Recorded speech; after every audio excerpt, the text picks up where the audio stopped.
ರೇಷ್ಮೆ ರಂಗ, ರೇಷ್ಮೆ ಕೃಷಿ ತಂತ್ರಜ್ಞಾನ ಕುರಿತ ಬಾನುಲಿ ಸರಣಿ. ರೇಷ್ಮೆ ಕೃಷಿ ತರಲಿದೆ ಹೆಚ್ಚಿನ ಆರ್ಥಿಕತೆ, ಅದಕ್ಕಾಗಿ ಅಳವಡಿಸಿ ಆಧುನಿಕ ತಾಂತ್ರಿಕತೆ, ಪಾಲಿಸಿರಿ ವಿಜ್ಞಾನಿಗಳ ಮಾರ್ಗದರ್ಶನ, ಪಡೆಯುವಿರಿ ಹೆಚ್ಚಿನ ವರಮಾನ.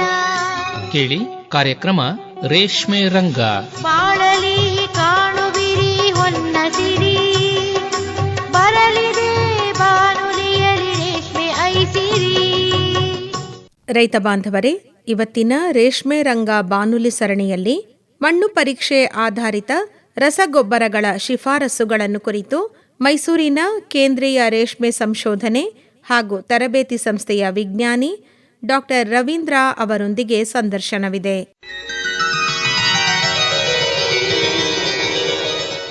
ಡಾಕ್ಟರ್ ರವೀಂದ್ರ ಅವರೇ, ನಮಸ್ಕಾರ. ನಮಸ್ಕಾರ ಸರ್. ತಾವು ಇವತ್ತಿನ ದಿವಸ ಮಣ್ಣು ಪರೀಕ್ಷೆ ಆಧಾರದ ಮೇಲೆ ಯಾವ ರೀತಿ ರಸಗೊಬ್ಬರಗಳ ಶಿಫಾರಸನ್ನು ಮಾಡಲಾಗತ್ತೆ ಮತ್ತು ಇದರ ಒಂದು ಪ್ರಾಮುಖ್ಯತೆ ಏನು, ಮಣ್ಣಿದೆ, ಬೆಳೆ ಇದೆ, ಗೊಬ್ಬರನೂ ಕೂಡ ಇದೆ ಅಂತ ಹೇಳಿ ನಮಗೆ ಬೇಕಾದ ರೀತಿಯಲ್ಲಿ ಅದನ್ನು ನಾವು ಉಪಯೋಗಿಸೋದಕ್ಕೆ ಬರೋದಿಲ್ಲ. ಹಾಗಾಗಿ ಯಾವ ರೀತಿ ಅದನ್ನು ಬಳಕೆ ಮಾಡಬೇಕು, ಮೈಸೂರಿನಲ್ಲಿರುವಂತಹ ಕೇಂದ್ರೀಯ ರೇಷ್ಮೆ ಸಂಶೋಧನೆ ಹಾಗೂ ತರಬೇತಿ ಸಂಸ್ಥೆ ಈ ನಿಟ್ಟಿನಲ್ಲಿ ಏನು ಕ್ರಮಗಳನ್ನು ವಹಿಸ್ತಾ ಇದೆ, ಈ ಬಗ್ಗೆ ತಾವು ವಿವರವಾಗಿ ಮಾಹಿತಿಯನ್ನು ನೀಡಬೇಕು. ಸರಿ ಸರ್. ನಾವು ಮಣ್ಣು ಪರೀಕ್ಷೆ ಆಧಾರಿತ ಫರ್ಟಿಲೈಸರ್ ರೆಕಮೆಂಡೇಷನನ್ನು ರೈತರಿಗೆ ಶಿಫಾರಸು ಮಾಡ್ತೇವೆ ಸರ್. ಮೊದಲನೇದಾಗಿ ಮಣ್ಣಿನ ಆರೋಗ್ಯವನ್ನು ಕಾಪಾಡಬೇಕಾದ್ರೆ ಫರ್ಟಿಲಿಟಿ ಮ್ಯಾನೇಜ್ಮೆಂಟ್ ಏನಂತೀವಲ್ಲ ಸರ್, ಅದು ಸಮತೋಲನವಾಗಿರಬೇಕು. ಅದರಲ್ಲಿ ಹೆಚ್ಚಿಗೆನೂ ಹಾಕೋಂಗಿಲ್ಲ, ಕಡಿಮೆನೂ ಇರೋಂಗಿಲ್ಲ. ಅಂದರೆ ಅದು ಆರೋಗ್ಯ ಕಾಪಾಡಬೇಕಾದ್ರೆ ಬ್ಯಾಲೆನ್ಸ್ ಆಗಿರ್ಬೇಕಂತ ಹೇಳ್ತೀವಿ. ಈಗ ಬ್ಯಾಲೆನ್ಸ್ ಆಗಿರಬೇಕಾದ್ರೆ ನಾವು ರೈತರದ ಮಣ್ಣನ್ನು ಪರೀಕ್ಷೆ ಮಾಡಿದಾಗ ಅದರಲ್ಲಿ ಏನು ನ್ಯೂನತೆ ಇದೆ ಅಥವಾ ಹೆಚ್ಚಿಗಿದೆ, ಆ ರಿಸಲ್ಟ್ ನೋಡಿಕೊಂಡು ನಾವು ರೈತರಿಗೆ ಶಿಫಾರಸು ಮಾಡ್ತಾಯಿದ್ದೇವೆ ಸರ್. ಉದಾಹರಣೆಗೆ ನಂಜನಗೂಡು ತಾಲೂಕು ಒಂದು ರೈತನ ಮಣ್ಣು ಪರೀಕ್ಷೆ ಮಾಡಿದಾಗ ನಮಗೆ ರಸಸಾರ 6.25 ಮತ್ತು ಎಲೆಕ್ಟ್ರಿಕ್ ಕಂಡಕ್ಟಿವಿಟಿ 0.12, ಆರ್ಗ್ಯಾನಿಕ್ ಕಾರ್ಬನ್ ಅಂದರೆ ಇಂಗಾಲ 0.28, ಅವೈಲೇಬಲ್ ಫಾಸ್ಫರಸ್ ಅಂತೀವಿ ಅದು 64.54, ಅವೈಲೇಬಲ್ ಪೊಟ್ಯಾಷಿಯಮು 285.3. ಇದು ರಿಸಲ್ಟ್ ಅನುಗುಣವಾಗಿ ನಾವು ಶಿಫಾರಸು ಮಾಡಿದ್ದು ammonium sulphate 231 kg, single super phosphate 45 kg, muriate of potash 8 kg, ಅದರ ಜೊತೆಗೆ ಫಾರ್ಮ್ ಮೇಡ್ ಮೆನೂರು 15 ಮೆಟ್ರಿಕ್ ಟನ್. ಇದನ್ನು ನಾವು ಶಿಫಾರಸು ಮಾಡ್ತೀವಿ. ಸಾರಜನಕನ ಅಲ್ಲಿ ನೀವು ಪರೀಕ್ಷೆ ಮಾಡಿಲ್ವಾ? ಸಾರಜನಕ ಮಾಡಿಲ್ಲ, ಪೊಟ್ಯಾಶ್ ಎರಡನ್ನೇ ಹೇಳ್ತಿದ್ದೀರಿ. ಹೌದು, ಸಾರಜನಕ ನಾವು ಇದರಲ್ಲಿ ಅವಾಗ ಪರೀಕ್ಷೆ ಮಾಡಿಲ್ಲ ಸರ್. ಅದು ಮಷಿನ್ ಸ್ವಲ್ಪ ವರ್ಕ್ ಇರಲಿಲ್ಲ ಅವಾಗೆ. ಓಕೆ, ಬಟ್ ಇವಾಗ ಮಷಿನ್ ಬಂದಿದೆ ಮತ್ತೆ ಮಾಡ್ತೀವಿ. ಸರಿ ಸರ್. ಮತ್ತೆ ಲಘು ಪೋಷಕಾಂಶಗಳನ್ನು ಏನಾದರೂ ಮಾಡಿ ಸರ್? ಲಘು ಪೋಷಕಾಂಶಲ್ಲಿ ನಾವು ಸಾಮಾನ್ಯವಾಗಿ ಪೋಷನ್ ಅನ್ನೋದು ನಮ್ಮದು ಒಂದು ಟೆಕ್ನಾಲಜಿ ಇದೆ. ಆ ಪೋಷನಲ್ಲಿ ಮೈಕ್ರೋ ನ್ಯೂಟ್ರಿಯೆಂಟ್ಸನ್ನು ನಾವು ರಿಕಮೆಂಡ್ ಮಾಡ್ತೀವಿ. ಅದು 7 ml 1 ಲೀಟ್ರಿಗೆ, 7 ml 1 ಲೀಟರ್ ನೀರಿಗೆ ಹಾಕಿ ನಾವು ಅದು ಶಿಫಾರಸು ಮಾಡ್ತೇವೆ. ಪೋಷಣ್ ಬಗ್ಗೆ ಒಂಚೂರು ಹೇಳಿ ಸರ್. ಪೋಷನ್ ಏನಿದೆ, ಇದು ಒಂದು ಮಲ್ಬರಿ ಗ್ರೋತ್ ಎನ್ಹಾನ್ಸರ್ ಅಂತೀವಿ. ಮಲ್ಬರಿ ಲೀಫನ್ನು ಗ್ರೋತ್ ಎನ್ಹಾನ್ಸರ್, ಅದರಲ್ಲಿ ಮೇಜರಾಗಿ ಮೈಕ್ರೋ ಮ್ಯಾಕ್ರೋ ಎರಡೂ ಇದೆ. ಅದ್ರ ಜೊತೆಗೆ ಕೆಲವೊಂದು ಗ್ರೋತ್ ರೆಗ್ಯುಲೇಟರ್ಸ್ ಇದ್ದಾವೆ. ಈ ಮೈಕ್ರೋ ನ್ಯೂಟ್ರಿಯೆಂಟ್ಸ್ ಅಂದರೆ ಅದರಲ್ಲಿ ಐರನ್ನು, ಕಾಪರು, MN, ಜಿಂಕ್ ಅಂತ ಬರುತ್ತೆ. ಅದು ನಾವು ತೋಟದಲ್ಲಿ ಸ್ಪ್ರೇ ಮಾಡೋದ್ರಿಂದ ಅದು ಇಳುವರಿ ಹೆಚ್ಚು ಕೊಡುತ್ತದೆ, ಆಯ್ತು, ಹಸಿರಾಗೂ ಬರುತ್ತದೆ. ಅದರಲ್ಲಿ ಕೆಲವೊಂದು ಗ್ರೋತ್ ರೆಗ್ಯುಲೇಟರ್ಸ್ ಇರೋದ್ರಿಂದ ನಮ್ಮ ಮಣ್ಣಿನಲ್ಲಿರುವ ಪೋಷಕಾಂಶವನ್ನು ಹೀರಿಕೊಳ್ಳಲಿಕ್ಕೂ ಅದು ಸಹಾಯ ಮಾಡುತ್ತದೆ. ಆಯ್ತು, ಕೆಲವೊಂದು ರೋಗ ತಡೆಗಟ್ಟಕ್ಕೂ ಅದು ಸಹಾಯ ಮಾಡುತ್ತದೆ ಸರ್. ಅಂದರೆ ಅದನ್ನು ತಾವೇ CSRTI ಸಂಸ್ಥೆಯಿಂದನೇ ಅದು ಟೆಕ್ನಾಲಜಿ ಡೆವಲಪ್ ಮಾಡಿದ್ದು, ಅಭಿವೃದ್ಧಿ ಮಾಡಿದ್ದು ಸರ್. ಓಕೆ, ಅದು ಬರೀ ಸಿಂಪರಣೆಗೆ ಮಾತ್ರ, ಅದು ಮಣ್ಣಿಗೆ ಹಾಕಂಗಿಲ್ಲ, ಅದು ಓನ್ಲಿ ಸಿಂಪರಣೆಗೆ ಎಲೆ ಮೇಲೆ. ಅದು ಸರ್ 2 ಸರಿ ಮಾಡೋಕ್ಕೆ ನಾವು ಶಿಫಾರಸು ಮಾಡ್ತೀವಿ. ಪ್ರೂನಿಂಗ್ ಆದಮೇಲೆ 20 ದಿವಸ ಒಂದು ಸ್ಪ್ರೇ ಹೇಳ್ತೀವಿ, ಆಮೇಲೆ 40 ಡೇಸ್ ಆದಮೇಲೆ ಒಂದು ಸ್ಪ್ರೇ, 2 ಸ್ಪ್ರೇ ಮಾಡಿದ್ರೆ ಸಾಕಾಗುತ್ತೆ ಸರ್. ಓಕೆ, ಅಂದರೆ ಅದಕ್ಕೆ ಯಾವುದೇ ರೀತಿ ಜಸ್ಟೇಷನ್ ಪೀರಿಯಡ್ ಅಂತೀವಲ್ಲ, ಇದನ್ನು ಸ್ವಯಂಪರಣೆ ಮಾಡಿದ್ಮೇಲೆ ಎಷ್ಟು ದಿವಸ?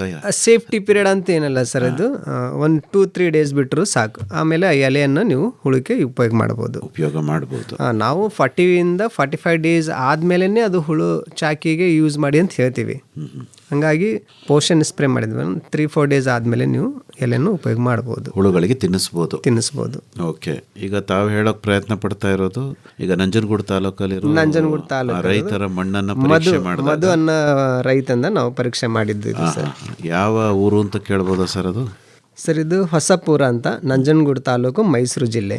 ಓಕೆ, ಈಗ ಆರ್ಗ್ಯಾನಿಕ್ ಕಾರ್ಬನ್ ತುಂಬ ಕಡಿಮೆ ಇದೆಯಲ್ಲ, ಅದಕ್ಕೇನು ತಮ್ಮ ಶಿಫಾರಸು? ಈಗ ಅದೇ ಆರ್ಗ್ಯಾನಿಕ್ ಕಾರ್ಬನ್ 0.28 ಅಂತಿದೆ ಸರ್ ಇದರಲ್ಲಿ. ಅದೇ ನಾವು ಶಿಫಾರಸು ಮಾಡಿದ್ದು 15 ಮೆಟ್ರಿಕ್ ಟನ್ ಅಂತ. 0.28 ತುಂಬ ಕಡಿಮೆ. 0.28 ತುಂಬ ಕಡಿಮೆ ಇರೋ ಸಲುವಾಗಿ ನಾವು ಆರ್ಗ್ಯಾನಿಕ್ ಆಗಿ ಇಲ್ಲಿ ಶಿಫಾರಸು ಮಾಡ್ತಾ ಇರೋದು farm made manure 50 metric ton. Okay, ಈಗ 15 ಮೆಟ್ರಿಕ್ ಟನ್ ಅದನ್ನು ಕೆಮಿಕಲ್ ಗೊಬ್ಬರ ಜೊತೆಗೆ ಇದನ್ನು ಹೇಳ್ತೀವಿ. ಈಗ ಎರೆಹುಳ ಗೊಬ್ಬರ ಮತ್ತು neem cake, green manures, azotobacter ಇವೆಲ್ಲನೂ ಶಿಫಾರಸು ಮಾಡ್ತೀವಿ. ಅಂದರೆ ಇದನ್ನು ಆರ್ಗ್ಯಾನಿಕ್ ಪ್ಯಾಕೇಜಲ್ಲಿ ಶಿಫಾರಸು ಮಾಡ್ತೀವಿ ಸರ್. ಯಾವುದ್ಯಾವುದು? ಫಾರ್ಮ್ ಮೇಡ್ ಮ್ಯಾನ್ಯೂರು, ಎರೆಹುಳ ಗೊಬ್ಬರ, neem cake, green manures, bio fertiliser. ಇದರಿಂದ ನೀವು ಕೆಮಿಕಲ್ ಫರ್ಟಿಲೈಸರ್ ಹಾಕಲಿಲ್ಲ ಅಂದ್ರೂ ಇದನ್ನು ನಮಗೆ ಬೇಕಾದ ಮಣ್ಣಿನಲ್ಲಿ ಏನು ಪೋಷಕಾಂಶ ಬೇಕು ಅದೆಲ್ಲ ಕೊಡುತ್ತೆ. ಓಕೆ, ಈಗ ಎಷ್ಟೆಷ್ಟು ಹೇಳ್ತೀರಿ? ಈಗ 0.28 ಅಂತ ಇಟ್ಕೊಂಡು 0.28 ಇದ್ರೆ 15 ಮೆಟ್ರಿಕ್ ಟನ್ ಹೇಳ್ತೀವಿ. ಅದು ಕೆಮಿಕಲ್ ಫರ್ಟಿಲೈಸರ್ ಜೊತೆ ಇದ್ದಾಗ. ಆಯಿತು. ಒಂದು ವೇಳೆ ಕೆಮಿಕಲ್ ಫರ್ಟಿಲೈಸರ್ ಹಾಕಲಿಲ್ಲ ಅಂದರೆ ಅದ್ರ ಜೊತೆಗೆ ಏನೇನು ಫಾರ್ಮ್ ಮೇಡ್ ಮ್ಯಾನ್ಯೂರ್ ಜೊತೆ ಎರೆಹುಳ ಗೊಬ್ಬರ ಹಾಕಬೇಕು. ಎಷ್ಟು ಹಾಕಬೇಕು? ಎರೆಹುಳ ಗೊಬ್ಬರ 400 kg ಇಂದ ಹೇಳ್ತೀವಿ ಸರ್, ಪರ್ ಎಕರ್ಗೆ ಪರ್ ಕ್ರಾಪ್ ಆ ಥರ. ಈಗ ಪರ್ ಹೆಕ್ಟರ್ಗೆ ಅಂದರೆ ನೋಡಿ ಸರ್, ಎರೆಹುಳ ಗೊಬ್ಬರ ಏನು ಹೇಳ್ತೀವಿ ಇದರಲ್ಲಿ 20 ಮೆಟ್ರಿಕ್ ಟನ್ ಪರ್ ಹೆಕ್ಟರ್ಗೆ ಅಂತ ಹೇಳ್ತೀವಿ. ಇದರಲ್ಲಿ 300 to 600 kg ನೈಟ್ರೋಜನ್ ನಮಗೆ ಅಲ್ಲಿ ಸಿಗುತ್ತೆ ಎರೆಹುಳ ಗೊಬ್ಬರದಲ್ಲಿ. ಅದೇ ಫಾರ್ಮ್ ಮೇಡ್ ಮ್ಯಾನ್ಯೂರಲ್ಲಿ 125 kg ನೈಟ್ರೋಜನ್ ಸಿಗುತ್ತೆ. ಆಯಿತು. ಅದೇ ರೀತಿ ನೀಮ್ ಕೇಕಲ್ಲಿ ಸರ್ 20 to 50 kg ನೈಟ್ರೋಜನ್ ನಿಮಗೆ ಅಲ್ಲಿ ಅವೈಲೇಬಲ್ ಇರುತ್ತೆ. ಗ್ರೀನ್ ಮ್ಯಾನ್ಯೂರ್ ಉಪಯೋಗ ಮಾಡಿದ್ರಿಂದ ಗ್ರೀನ್ ಮ್ಯಾನ್ಯೂರಲ್ಲಿ ದೆಹೆಂಚ ಸೀಡ್ಸ್ ಯೂಸ್ ಮಾಡ್ಬೋದು. ಅದರಲ್ಲೂ 20-50 kg ವರ್ಸ್ ನೈಟ್ರೋಜನ್ ನಿಮಗೆ ಸಿಗುತ್ತೆ. ಅದು ಗ್ರೀನ್ ಮ್ಯಾನ್ಯೂರ್ಸ್ ಏನು ಮಾಡುತ್ತೆ, ಗಾಳಿಯರೆಲ್ಲ ನೈಟ್ರೋಜನ್ ಫಿಕ್ಸ್ ಮಾಡುತ್ತೆ ಮಣ್ಣಲ್ಲಿ. ಆಮೇಲೆ ಅಜಟೋಬ್ಯಾಕ್ಟರ್ ಒಂದಿದೆ ಸರ್. ನೀಮ್ ಕೇಕ್ ಎಷ್ಟು ಯೂಸ್ ಮಾಡಬೇಕಾಗತ್ತೆ ಅಂದಾಜು? ನೀಮ್ ಕೇಕ್ ಸ್ವಲ್ಪ ಕಡಿಮೆ ಯೂಸ್ ಮಾಡ್ತೀವಿ ಸರ್. ಅದು 400 kg ಪರ್ ಎಕರ್ಗೆ ಹಾಕ್ತೀವಿ. 400 kg ಹಾಕ್ಬೋದು. ಪರ್ ಇಯರ್ ಅಥವಾ per crop? Per year sir, ಅದು ವರ್ಷಕ್ಕೊಂದ್ಸಲಿ 1 ಮೆಟ್ರಿಕ್ ಟನ್ ಇರುತ್ತೆ ಪರ್ ಹೆಕ್ಟರ್ಗೆ. ನಾವು ಡಿವೈಡ್ ಮಾಡ್ಕೊಂಡ್ರೆ 400 kg ಅದು ಹಾಕೋಬಹುದು. ಆಯ್ತು ಸರ್. ಆಮೇಲೆ ಅಜಟೋಬ್ಯಾಕ್ಟರ್ ಇದು ಬಯೋ ಫರ್ಟಿಲೈಸರ್ ಸರ್. ಇದು ಮಾರ್ಕೆಟಲ್ಲೂ ಸಿಗುತ್ತೆ. ಅದನ್ನು ನೈಟ್ರೋಜನ್ ಫಿಕ್ಸ್ ಮಾಡುತ್ತೆ. 10 to 20 kg ನೈಟ್ರೋಜನ್ ನಿಮಗೆ ಅದು ಅಟ್ಮಾಸ್ಫಿಯರಿಕ್ ನೈಟ್ರೋಜನನ್ನು ಸಾಯಿಲಲ್ಲಿ ಫಿಕ್ಸ್ ಮಾಡುತ್ತೆ. ಈ ಥರ ನೀವು ಕೆಮಿಕಲ್ ರಹಿತ ನೀವು ಮಲ್ಬರಿ ಕಲ್ಟಿವೇಶನ್ನು ಮಾಡ್ಕೋಬೋದು. ಓಕೆ, ಈಗ ರೈತಂದು ಈಗ ರಂಜಕ ಮತ್ತು ಪೊಟ್ಯಾಷಿನ ಏನಿದೆಯಲ್ಲ ಸರ್, ಅದು ಏನು ಕಡಿಮೆ ಇದೆ ಅನ್ನೋ ಲೆಕ್ಕನ ಅಥವಾ ಜಾಸ್ತಿ ಇದೆ ಅಂತ ಲೆಕ್ಕನ ಅಥವಾ ಸಮರ್ಪಕವಾಗಿದೆ ಅಂತ ಲೆಕ್ಕನ? ಈಗ ಈ ರೈತಂದು ನಾವು ಏನು ಮಧು ರೈತ ಅಂತ ಹೇಳಿದೇವೆ ಸರ್, ಫಾಸ್ಫರಸ್ ಸ್ವಲ್ಪ ಮೀಡಿಯಂ ರೇಂಜ್ಗಿನ ಸ್ವಲ್ಪ ಹೆಚ್ಚಿಗೆ ಇದೆ. ಪೊಟ್ಯಾಷಿಯಮ್ಮು ಮೀಡಿಯಂ ರೇಂಜಲ್ಲಿ ಇದೆ. ಎಷ್ಟಿದೆ ಸರ್ ಪೊಟ್ಯಾಷಿಯಮ್ಮು? ಸರ್ ಪೊಟ್ಯಾಷಿಯಂ 285 ಇದೆ. ಎಷ್ಟು ಇರಬೇಕಿತ್ತು ಸರ್? ಇದು ಸರ್ ನಮಗೆ 200 to 280 ಇದೆ, ಆ ಥರ ಇರುತ್ತೆ. ಅದಕ್ಕೆ ನಾವು ಏನು ಮಾಡಿದ್ದೇವೆ, ಇದು ಮೀಡಿಯಂ ರೇಂಜ್ ಇರೋ ಸಲುವಾಗಿ ಪೊಟ್ಯಾಷಿಯಮನ್ನು 8 kg ಅಷ್ಟೇ ಹೇಳಿದ್ದೇವೆ. ರಂಜಕ ಸರ್ ಇದ್ರದ್ದು ಏನಿದೆ 25 to 50 kg ಆ ರೇಂಜಲ್ಲಿ ಇರುತ್ತೆ. ಇದು ಫಾಸ್ಫರಸ್ ಸ್ವಲ್ಪ ಕಡಿಮೆ ಇದೆ, ಲೋ ಲೆವೆಲ್ ಇರೋ ಸಲುವಾಗಿ ನಾವು 45 kg ಶಿಫಾರಸು ಮಾಡ್ತಾ ಇದ್ದೀವಿ. ಬೇರೆ ಇನ್ಯಾರದಾದ್ರೂ ತಗೋಬೋದಾ ಅನಾಲಿಸಿಸ್ ದೃಷ್ಟಿಯಿಂದ? ಹೌದು ಸರ್. ಈಗ ಇಲ್ಲಿ ಇನ್ನೊಂದಿದೆ ಸರ್, ಇದು ರೈತರ ಹೆಸರೇನು, ಯಾವ ಊರು? ಇದು ಸರ್ ವಿಜಯಪುರ ತಾಲೂಕು. ಇದು ಮಹಾರಾಷ್ಟ್ರ ಬರುತ್ತೆ. ಮಹಾರಾಷ್ಟ್ರದನ್ನು ಒಂದು ಸ್ಯಾಂಪಲ್ ಬಂದಿದೆ. ಅದ್ರ ಒಂದು ರಿಸಲ್ಟ್ ಅನ್ನು ನಾನು ಇಲ್ಲಿ ಹೇಳ್ತೀನಿ. ಮಹಾರಾಷ್ಟ್ರದಲ್ಲೂ ಒಂದು ವಿಜಯಪುರ ಅಂತಿದೆಯಾ? ಹಾಂ ಸರ್, ವಿಜಯಪುರ ಸಾಂಬೋಜಿ ನಗರ್. ಓಕೆ. ಮಹಾರಾಷ್ಟ್ರ ರಾಜ್ಯದಿಂದ ಬಂದಿರುವಂಥ ಒಂದು ಸಾಯಿಲ್ ಸ್ಯಾಂಪಲ್ ಸರ್. ಪರೀಕ್ಷೆ ಆದಮೇಲೆ ಹೇಳಿ ಸರ್ ಏನೇನಿತ್ತು ಸರ್. ಇದರಲ್ಲಿ pH ರಸಸಾರ 7.08 ಇದೆ. ಸರಿ ಇದೆಯಾ ರಸಸಾರ? ರಸ ಸರ್ ಮೊದಲೇ ನಾನು ಹೇಳಿದೆ, ನಮ್ದು ಹಿಪ್ಪನೇರಳೆ ಗಿಡಕ್ಕೆ ಏನು ಬೇಕಂದ್ರೆ 6.5 ರಿಂದ 7.5. ಅದು ಮೀಡಿಯಂ ರೇಂಜ್ ಪಿ ಎಚ್ ಇರುತ್ತೆ ಸರ್. ಆ ಇದು ರೇಂಜ್ ಹೇಳಿದೆ, ಹಾಗಾಗಿ ಪಿ ಎಚ್ ಸರಿ ಇದೆ. ಸರಿ ಇದೆ, ಪಿ ಎಚ್ ಸರಿ ಇದೆ. ಆಯ್ತು. ಇ ಸಿ 0.3 ಒಂದಕ್ಕಿಂತ ಕೆಳಗಡೆ ಇರಬೇಕು, ಒಂದಕ್ಕಿಂತ ಕೆಳಗೆ ಕಡೆ ಇದನ್ನು ಸರಿಯಾಗಿದೆ. ಸರಿ ಇದೆ. ಆರ್ಗ್ಯಾನಿಕ್ ಕಾರ್ಬನ್ ಇಲ್ಲಿ ಮತ್ತೆ ಕಡಿಮೆ ಇದೆ, ಎಷ್ಟಿದೆ? 0.06 ಇದೆ, ತುಂಬಾ ಕಡಿಮೆ ಇದೆ. ಹಾಗಾಗಿ ನಾವು ಈ ರೈತರಿಗೆ ಆಯ್ತು, ಮುಂದೆ ಹೇಳ್ಬಿಡಿ ಸರ್. ಆಮೇಲೆ ಆಮೇಲೆ ಫಾಸ್ಫರಸ್ ಸ್ವಲ್ಪ ಹೆಚ್ಚಿಗೆ ಇದೆ. ಪೊಟ್ಯಾಷಿಯಂ ಸರ್ ಇದು 229 ಇದೆ ಸರ್. ಮತ್ತೆ ಅವೈಲೇಬಲ್ ಪೊಟ್ಯಾಷಿಯಂ ಹೆಚ್ಚಿಗೆ ಇದೆ, 1004 kg ಪರ್ ಹೆಕ್ಟರ್ಗೆ ಇದೆ. ಹಾಗಾಗಿ ಇದರಲ್ಲಿ ಬೇರೆ ಪೋಷಕಾಂಶಗಳು ಜಾಸ್ತಿ ಇದ್ದು ಆರ್ಗ್ಯಾನಿಕ್ ಕಾರ್ಬನ್ ಕಡಿಮೆ ಇದೆ ಅಂತಂದ್ರೆ ಏನು ಸೂಚಿಸುತ್ತೆ ಸರ್ ಅದು? ಅದೇ ಆರ್ಗ್ಯಾನಿಕ್ ಕಾರ್ಬನ್ ಕಡಿಮೆ ಇದೆ ಅಂದರೆ ಮಣ್ಣಿನಲ್ಲಿ ತುಂಬ ಅವ್ರದ್ದು ಅಷ್ಟು ಹೆಲ್ದಿ ಇಲ್ಲ, ಆರೋಗ್ಯವಾಗಿಲ್ಲ ಅವ್ರ ಮಣ್ಣು. ಆ ರೈತರು ಕೊಟ್ಟಿಗೆ ಗೊಬ್ಬರ, ಬಯೋ ಫರ್ಟಿಲೈಸರ್ ಇದನ್ನು ಉಪಯೋಗ ಮಾಡಿಲ್ಲ ಅನಿಸುತ್ತೆ ಈ ರಿಸಲ್ಟ್ ನೋಡಿದ್ರೆ. ಹಾಗಾಗಿ ನಾವು ಅವರಿಗೆ ಶಿಫಾರಸು ಮಾಡಿದ್ದೇವೆ. ಏನು ಶಿಫಾರಸು ಮಾಡಿದಿರಿ ಹೇಳಿ ಸರ್? ಕೊಟ್ಟಿಗೆ ಗೊಬ್ಬರ ಹಾಕಕ್ಕೆ ಹೇಳಿದ್ದೇವೆ, ಮತ್ತು ಎರೆಹುಳ ಗೊಬ್ಬರ ಹಾಕ್ಲಕ್ಕೆ ಹೇಳಿವೆ, ಬಯೋ ಫರ್ಟಿಲೈಸರ್ ಹಾಕಕ್ಕೂ ಹೇಳಿದ್ದೇವೆ. ಓಕೆ. ಮತ್ತು ಬೇರೆ ಗೊಬ್ಬರಗಳನ್ನ ಏನು ಶಿಫಾರಸು ಮಾಡಿದಿರಿ ಅವ್ರಿಗೆ? ಗೊಬ್ಬರಗಳು ಸರ್ ಅದೇ ಇದು ರೆಗ್ಯುಲರ್ ಆಗಿ ನಾವು ಹೇಳ್ತೀವಿ. ಇದು ನಾವು ಏನು recommendation only mulberry cultivation sir. ಹೌದು, ಅದರ್ ಕ್ರಾಪಿಗೆಲ್ಲ. ಆಯ್ತು. ಇದು ಅಮೋನಿಯಂ ಸಲ್ಫೇಟ್ ಅಂತ. ಎಷ್ಟು ಹೇಳಿದಿರಿ? Ammonium sulphate 289 kg. ಓಕೆ. ಅದೇ ಸಿಂಗಲ್ ಸೂಪರ್ ಫಾಸ್ಫೇಟ್ ಅಂತ 35 kg. ಇದು ಸರ್ ಪರ್ ಎಕರ್ ಪರ್ ಕ್ರಾಪಿಗೆ ಇದು ನಾವು ರಿಕಮೆಂಡ್ ಮಾಡ್ತಾ ಇರೋದು. Muriate of potash 6 kg. ಇಲ್ಲಿ ಪೊಟ್ಯಾಸ್ ಹೆಚ್ಚಿಗಿದೆ, ಹಾಕ್ಲಿಲ್ಲ ಅಂದರೂ ಪ್ರಾಬ್ಲಮ್ ಇಲ್ಲ ಸರ್, ಯಾಕೆ 1000 kg ಆಲ್ರೆಡಿ ಅವೈಲೇಬಲ್ ಇದೆ. ಬಟ್ ಮಿನಿಮಮ್ ನಾವು ಒಂದು ರಿಕಮೆಂಡಲ್ಲಿ ಇಡ್ತೀವಿ. ನಾವು ರೈತರಿಗೆ ಹೇಳ್ತೀವಿ, ನೀವು ಹಾಕ್ಲಿಲ್ಲ ಅಂದರೂ ಏನು ಪ್ರಾಬ್ಲಮ್, ಹಾಕಿದ್ರೆ ಮಿನಿಮಮ್ 6 kg ಹಾಕಿ ಅಂತ ಹೇಳ್ತೀವಿ ಇವ್ರದ್ದು ಟೆಸ್ಟ್ ರಿಪೋರ್ಟ್ ಪ್ರಕಾರ.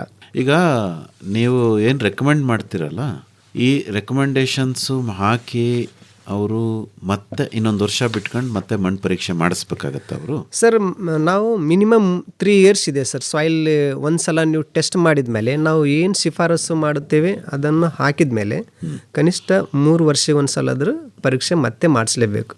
ಪ್ರತಿ ವರ್ಷ ಕೊಟ್ಟರು ಮಾಡ್ತೀವಿ, ಕನಿಷ್ಠ 3 ವರ್ಷ ಇರಬೇಕು ಅಂತ. ಮತ್ತೆ ಬೇರೆ ರಿಪೋರ್ಟ್ಗಳಿದ್ರೆ ಹೇಳ್ತಾ ಹೋಗಿ ಸರ್. ಇದು ಯಾರು ಸರ್? ಇದು ಮೈಸೂರು, ಅಂದರೆ ಇವರು ಮಹಾದೇಶ ಅಂತ, ಮಳವಳ್ಳಿ, ಮೈಸೂರು, ಮಳವಳ್ಳಿ ತಾಲೂಕು, ಮಂಡ್ಯ ಜಿಲ್ಲೆ. ಹಾಂ ಸರ್. ಏನನ್ನತ್ತೆ ಸರ್ ಮಣ್ಣು? ಸರ್ ಇವ್ರದ್ದು ಮಣ್ಣು pH 8.1 ಇದೆ, ಸ್ವಲ್ಪ ಹೆಚ್ಚಿಗಿದೆ. ಅಂದರೆ ಇದನ್ನ ಏನಂತ ಕರಿತೀರಿ ಮಣ್ಣು? ಇದು ಅಲ್ಕಲೈನ್ ಅಂತೀವಿ, ಅಲ್ಕಲೈನ್ ಅಂತೀವಿ, ಆಲ್ಕಲೈನ್ ಸಾಯಿಲ್ ಅಂತೀವಿ. ಉಪ್ಪಿನಂಶ ಜಾಸ್ತಿ ಇದೆ. ಉಪ್ಪಲ್ಲ ಸರ್, ಸೆಲೆನಿಟಿ ಬೇರೆ. ಉಪ್ಪಿನಂಶ ಅಂದ್ರೆ ಸಾಲ್ಟ್, ಸೆಲೆನಿಟಿ ಅಂತೀವಿ, ಅದು ಈಸಿಗೆ ಬರುತ್ತೆ ಅದು. ಬಟ್ ಇಲ್ಲಿ ಆಸಿಡಿಕ್, ನ್ಯೂಟ್ರಲ್, ಅಲ್ಕಲಿ ಅಂತೀವಲ್ಲ ಹಂಗೆ. ಈಸಿ ಏನಿದೆ 0.5, ಇದು ಚೆನ್ನಾಗಿದೆ. ಆರ್ಗ್ಯಾನಿಕ್ ಕಾರ್ಬನ್ ತುಂಬಾ ಚೆನ್ನಾಗಿದೆ. ಇಲ್ಲಿ ಎಷ್ಟಿದೆ ಸರ್? ನಮ್ದು ಮೀಡಿಯಂ ರೇಂಜ್ ಇರೋದು 0.6, ಬಟ್ ಇಲ್ಲಿ 0.78 ಇದೆ, ಚೆನ್ನಾಗಿದೆ. ಅವೈಲೇಬಲ್ ಫಾಸ್ಫರಸ್ ಹೆಚ್ಚಿಗೆನೇ ಇದೆ. ಎಷ್ಟಿದೆ ಹೇಳ್ಬಿಡಿ ಸರ್? 215 ಇದೆ ಸರ್. ಮತ್ತೆ ಅವೈಲೇಬಲ್ ಪೊಟ್ಯಾಷಿಯಮ್ 224 ಇದೆ. ಇದು ಮೇಡಮ್ ನಿಯರ್ ಇದೆ, ಹಾಗಾಗಿ ನಾವು ಈಗ ಶಿಫಾರಸು ಹೇಳ್ತೀನಿ, ಹೇಳ್ಬಿಡಿ sir. Ammonium sulphate 144 kg per acre per crop. Single super phosphate 35 kg. Muriate of potash 12 kg. Farm made ಮೆನೂರ್ 10 metric ton per acre ಇಲ್ಲಿ ನೋಡಿ, ಈ ರೈತಿಗೆ ನಾವು ಫಾರ್ಮ್ ಮೇಡ್ ಮೆನೂರ್ 10 ಮೆಟ್ರಿಕ್ ಹೇಳಿದ್ದೀವಿ. ಮೊದಲನೇ ಇದ್ದ ರೈತಿಗೆ 15 ಮೆಟ್ರಿಕ್ ಟನ್ ಹೇಳಿದ್ದೀವಿ, ಯಾಕಲ್ಲಿ ಆರ್ಗ್ಯಾನಿಕ್ ಕಾರ್ಬನ್ ಕಡಿಮೆ ಇತ್ತು. ಇಲ್ಲಿ ಇವ್ರಿಗೆ ಆರ್ಗ್ಯಾನಿಕ್ ಕಾರ್ಬನ್ ಚೆನ್ನಾಗಿರೋ ಸಲುವಾಗಿ 10 ಮೆಟ್ರಿಕ್ ಟನ್ನೇ ನಾವು ಹೇಳಿದ್ದೀವಿ. ಈಗ ಸಾರಜನಕಕ್ಕೆ ನೀವು ಅಮೋನಿಯಂ ಸಲ್ಫೇಟ್ನೇ ಯಾಕೆ ಶಿಫಾರಸ್ ಮಾಡ್ತೀರಿ ಸರ್? ಯೂರಿಯಾ ಯಾತಕ್ಕೆ ಶಿಫಾರಸ್ ಮಾಡಲ್ಲ ಸರ್? ಏನಾಗಿದೆ, ಇಲ್ಲಿ ಅಮೋನಿಯಂ ಸಲ್ಫೇಟು, ಯೂರಿಯಾ, DAP ಎಲ್ಲ ತಗೊಂಡು ಒಂದು ಸ್ಟಡಿ ಕಂಡಕ್ಟ್ ಮಾಡಿರ್ತಾರೆ. ಅಂದರೆ ನಮ್ಮ ಆರ್ಗನೈಜೇಷನಲ್ಲೇ ಅಮೋನಿಯಂ ಸಲ್ಫೇಟ್ ಏನು ಯೂಸ್ ಮಾಡಿದಾರಲ್ಲ, ಆವಾಗ ಇಳುವರಿ ಆಗಲಿ, ಅದು ಮತ್ತೆ ನಾವು ಸಿಲ್ಕೋಮ್ ರೇರಿಂಗ್ ಎಲ್ಲ ಮಾಡ್ತೇವೆ ಸರ್, ಅದಕ್ಕೂ ಏನು ಎಫೆಕ್ಟ್ ಆಗಿರಬಾರ್ದು.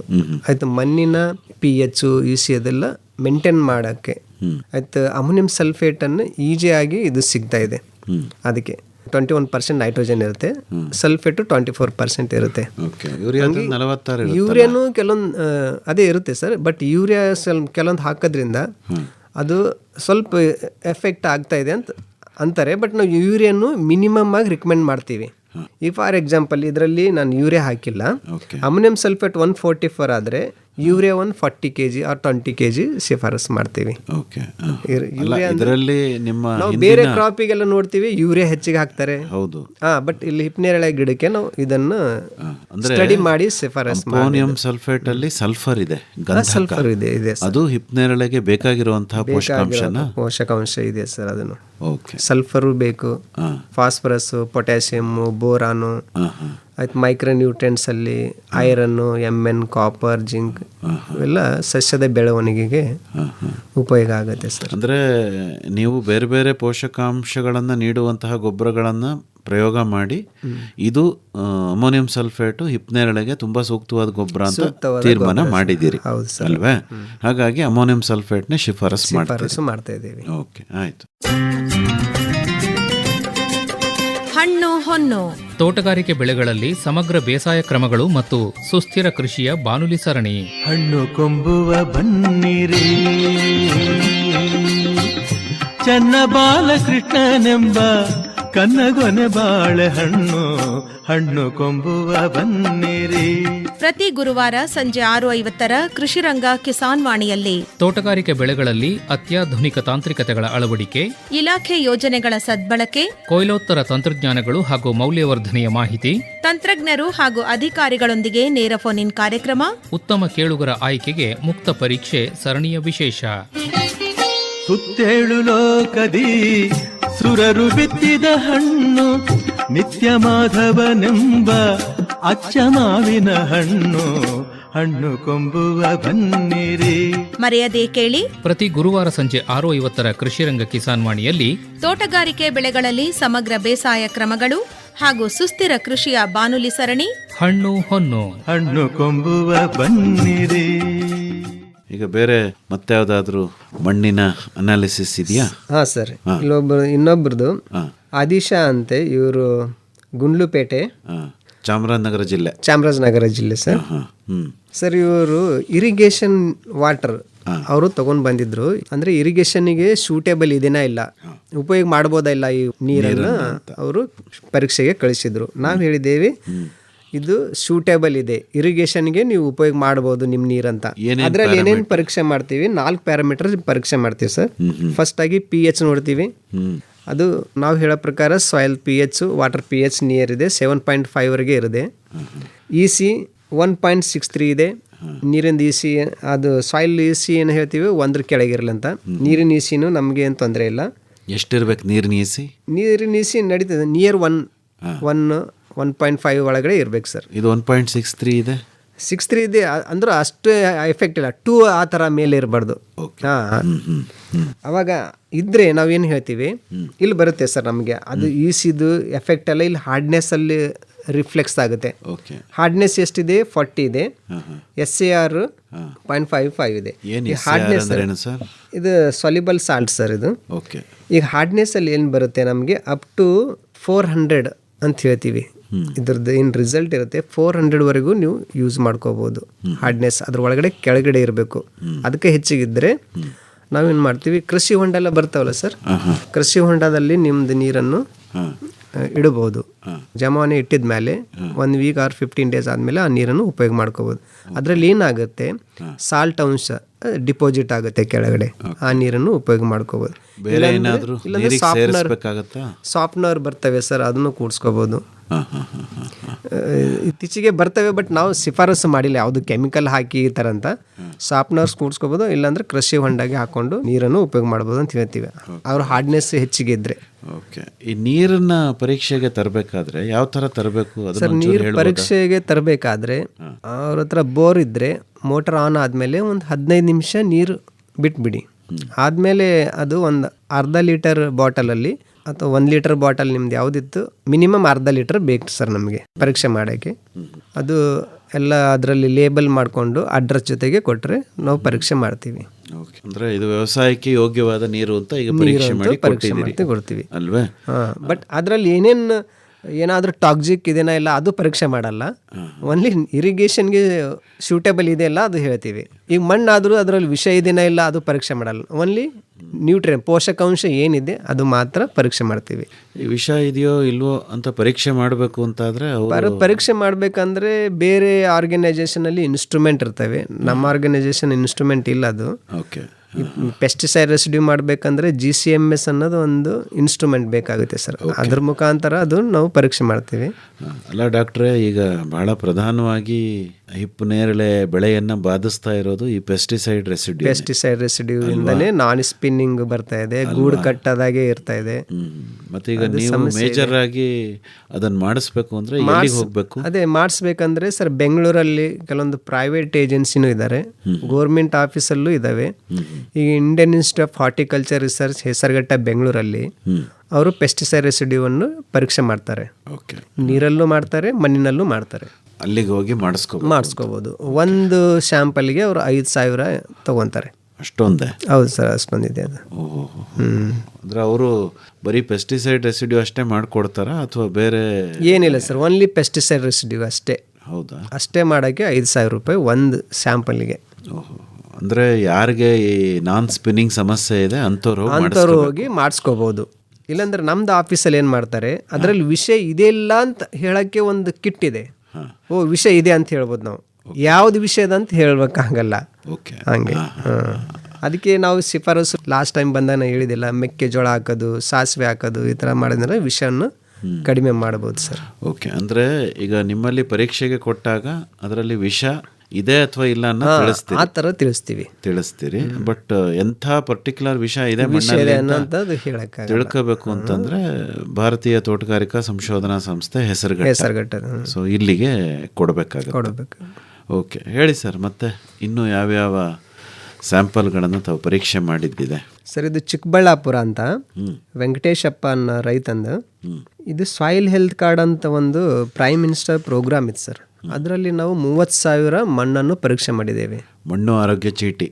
ಮಣ್ಣು ಆರೋಗ್ಯ ಚೀಟಿಯಲ್ಲಿ ಕರ್ನಾಟಕ, ಆಂಧ್ರ, ತಮಿಳುನಾಡು, ಮಹಾರಾಷ್ಟ್ರ, ಮಧ್ಯಪ್ರದೇಶ ಇದು 5 ಸ್ಟೇಟನ್ನು ನಾವು ಕವರ್ ಮಾಡಿದ್ದೇವೆ ಸರ್. ಹೆಚ್ಚಾಗಿ ಕರ್ನಾಟಕ ಮಣ್ಣನ್ನು ಪರೀಕ್ಷೆ ಮಾಡಿದ್ದು.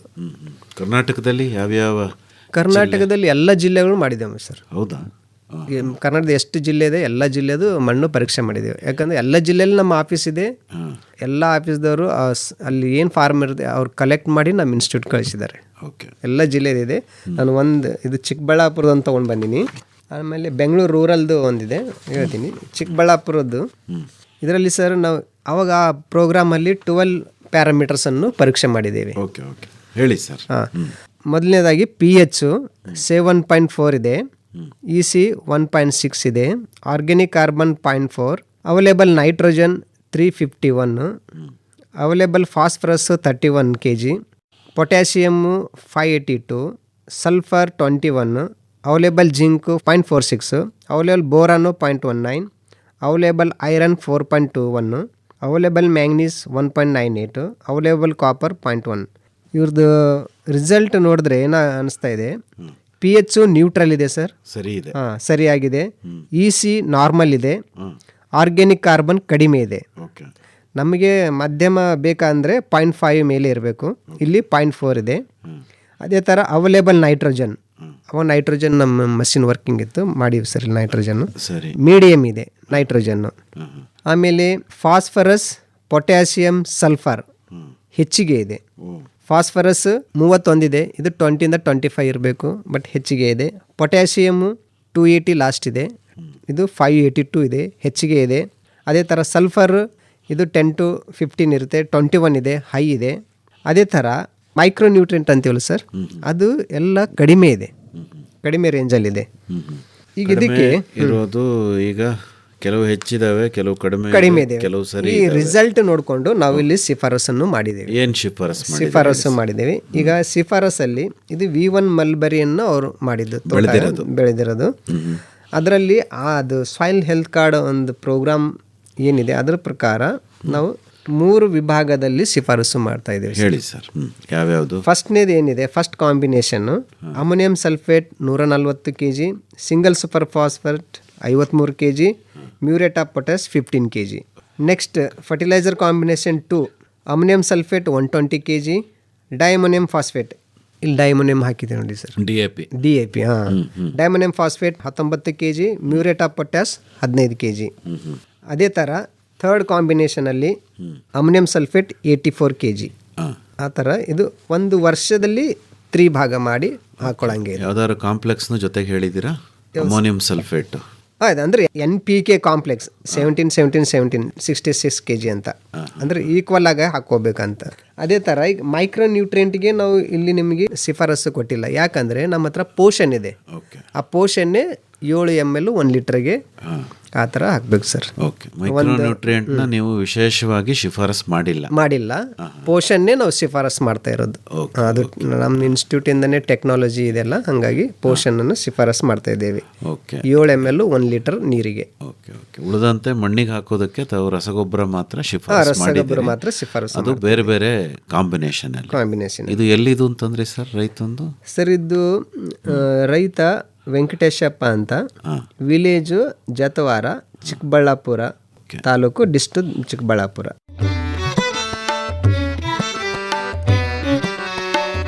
ಕೃಷಿ ನಿರಂತರ, ಹಾಗೆ ಕಲಿಕೆಯೂ ನಿರಂತರ. ಕೃಷಿಗೆಲ್ಲಿದೆ ಅಂತ್ಯ, ಆರಂಭವೇ ನಿತ್ಯ. ಹೊಸ ಪೀಳಿಗೆ ಯುವ ಶಕ್ತಿಗೆ ಮುನ್ನಡೆಯಲು ಬೇಕು. ಆತ್ಮೀಯರೇ, ಕೃಷಿ ಸಂಶೋಧನಾ ಸಂಸ್ಥೆಯೊಂದಿಗೆ ಬೇಸಾಯ ಕಲಿಯುವ ಆಸಕ್ತಿ ನಿಮಗಿದೆಯೇ? ನವೀನ ತಾಂತ್ರಿಕತೆಗಳನ್ನು ಜಮೀನಿನಲ್ಲಿ ಅಳವಡಿಸುವ ಆಸೆಯೂ ಇದೆಯೇ? ಹಾಗಿದ್ದರೆ ತಪ್ಪದೇ ಆಲಿಸಿ ಕೃಷಿ ದೀವಿಗೆ. ಕೃಷಿ ದೀವಿಗೆ ಹೊಸ ಬೆಳಕಿಗೆ ಬೇಕು. ಕೃಷಿ ದೀವಿಗೆ ಮೈಸೂರು ಬಾನುಲಿಯಲ್ಲಿ ಪ್ರತಿ ಸೋಮವಾರ ಸಂಜೆ 6:50 ಕೃಷಿ ರಂಗದಲ್ಲಿ ಸಂಶೋಧನಾ ಸಂಸ್ಥೆಯೊಂದಿಗೆ ಕೃಷಿ ಕಲಿಕೆ ಕುರಿತ ಬಾನುಲಿ ಸರಣಿ ಕೃಷಿ ದೀವಿಗೆ. ಕೃಷಿ ದೀವಿಗೆ ಹೊಸ ಬೆಳಕಿಗೆ ಬೇಕು. ಕೃಷಿ ದೀವಿಗೆ. ಇನ್ನೊಂದು ಯಾವುದೋ ಇದೆ ಅಂತ ಹೇಳಿದ್ರಿ, ಅದನ್ನು ಒಂಚೂರು ನೋಡಿ ಸರ್. ಸರ್ ಇನ್ನೊಂದು ಸತೀಶ್ ಅಂತ, ಇವರು ವಿಲೇಜು ಕೇಸವಾರ, ಚಿಕ್ಕಬಳ್ಳಾಪುರ. ಇವ್ರದ್ದೊಂದು ಸಾರಿ ನೋಡೋಣ. ಇವ್ರದ್ದು ಸರ್ pH 7.84 ಇದೆ, EC 0.09 ಇದೆ, ಆರ್ಗ್ಯಾನಿಕ್ ಕಾರ್ಬನ್ 0.46 ಇದೆ, nitrogen 175, phosphorus 34, potassium 374, sulphur 10.43, zinc 0.48, ಬೋರಾನ್ನು 1, iron 4.2, manganese 2.46, copper 0.18 sir. ಈಗ ಇದು ಅವ್ರದ್ದು ನಾವು ಮಣ್ಣು ಪರೀಕ್ಷೆ ಮಾಡಿದ್ವಿ ಅಂದರೆ ರಿಸಲ್ಟ್ ಬಂದಿದೆ. ಇದು ಯಾವುದು ಹೆಚ್ಚಿಗಿದೆ ಅಂತಂದರೆ, ಈಗ ನಾರ್ಮಲ್ ಯಾವುದಿದೆ, EC ನಾರ್ಮಲ್ ಇದೆ, ಬಿಲೋ 1 ಅಂತ ಹೇಳ್ತೀವಿ, ಇದು 0.09 ಇದೆ, ನಾರ್ಮಲ್ ಇದೆ. pH ಅಲ್ಕಲೈನ್ ಇದೆ, ಅಂದರೆ ಅಸಿಡಿಕ್ 7 ಬಿಲೋ ಅಸಿಡಿಕ್ ಹೇಳ್ತೀವಿ ಸರ್, 7 ಇದ್ದರೆ ನ್ಯೂಟ್ರಲ್, 7 ಮೇಲ್ಗಡೆ ಇದ್ದರೆ ಅಲ್ಕಲೈನ್ ಅಂತ ಇರ್ತೀವಿ. ಈಗ ಲೋ ಯಾವುದಿದೆ ಅಂದರೆ ಆರ್ಗ್ಯಾನಿಕ್ ಕಾರ್ಬನ್ ಇದೆ ಲೋ, ಮತ್ತು ಲೋ ಬಂತು. ಅದೇ ಥರ ನೈಟ್ರೋಜನ್ನು ಕಡಿಮೆ ಇದೆ ಸರ್. ನಾವು ನೈಟ್ರೋಜನ್ ಏನು ಹೇಳ್ತೀವಿ, ಅಪ್ ಟು 175 kg ಇದೆ, ನೈಟ್ರೋಜನ್ ಕಡಿಮೆ ಇದೆ. ಫಾಸ್ಫರಸ್ಸು ಹೆಚ್ಚಿಗಿದೆ, ಮತ್ತು ಪೊಟ್ಯಾಷಿಯಮ್ ಹೆಚ್ಚಿಗೆ ಇದೆ, ಸಲ್ಫರ್ ಮೀಡಿಯಮ್ ಇದೆ, ಜಿಂಕ್ ಕಡಿಮೆ ಇದೆ, ಬೋರಾನ್ ಮೀಡಿಯಮ್ ಇದೆ, ಐರನ್ನು ಕಡಿಮೆ ಇದೆ, ಮ್ಯಾಂಗ್ನೀಸ್ ಮೀಡಿಯಮ್ಮು, ಕಾಪರು ಕಡಿಮೆ ಇದೆ. ಈಗ ಇಲ್ಲಿ ನಾವು ಶಿಫಾರಸು ಮಾಡಿದ್ದು ammonium sulphate 175 kg, single super phosphate 53 kg, muriate of potash 15 kg. ಇದು ಫಸ್ಟ್ ಕಾಂಬಿನೇಷನಲ್ಲಿ. ಸೆಕೆಂಡ್ ಕಾಂಬಿನೇಷನಲ್ಲಿ ammonium sulphate 150 kg, diammonium phosphate 19 kg, muriate of potash 15 kg. ಅದೇ ಥರ ಕಾಂಬಿನೇಷನ್ 3ದಲ್ಲಿ NPK 83 kg, 17 ಕಾಂಪ್ಲೆಕ್ಸ್ ಗೊಬ್ಬರ. ಅದರ ಜೊತೆಗೆ ಅಮೋನಿಯಂ ಸಲ್ಫೇಟ್ನ ಶಿಫಾರಸ್ ಮಾಡಿದ್ದೀರಿ. ಅದ್ರ ಜೊತೆಗೆ ಮತ್ತೆ ಅಮೋನಿಯಂ ಸಲ್ಫೇಟ್ ಸಪ್ರೇಟಾಗಿ 105 kg ಹೇಳಿದ್ದೀರಿ. ಹಾಂ, ಹೇಳಿದ್ದೀವಿ ಸರ್. Okay okay. ಈಗ ಮೈಕ್ರೋ ನ್ಯೂಟ್ರಿಯೆಂಟ್ಗೆ ಯಾವುದು ಕಡಿಮೆ ಇದೆ ಅದು ಪೋಷನ್ನೇ ಶಿಫಾರಸು ಮಾಡಿದ್ದೇವೆ. ಅಂದರೆ ಗಿಡದ ಬೆಳವಣಿಗೆಗೆ ಬೇಕಾದಂತಹ ಎಲ್ಲ ಲಘು ಪೋಷಕಾಂಶಗಳನ್ನು ಪೋಷಣ ದ್ರವ ಹೊಂದಿದೆ. ಪೋಷಣ ದ್ರವ ಹೊಂದಿದೆ ಸರ್. ಆಯಿತು. ಬೇರೆ ಇನ್ಯಾವುದಾದ್ರೂ? ಇನ್ನೊಂದು ಸರ್, ಇದು ಬೆಂಗಳೂರು ರೂರಲ್, ರೈತ ಅಂದರೆ ನಾರಾಯಣ ಸ್ವಾಮಿ ಅಂತೆ, village Seegehalli, taluk Doddaballapura, Bengaluru rural. Sir ಇವ್ರ ಮಣ್ಣಿಂದ ರಿಸಲ್ಟ್ ನೋಡಬೇಕಂದ್ರೆ pH 7.3 ಇದೆ, ಎಲೆಕ್ಟ್ರಿಕ್ ಕಂಡಕ್ಟಿವಿಟಿ 0.384 ಇದೆ, ಇದು ನಾರ್ಮಲ್ ಇದೆ.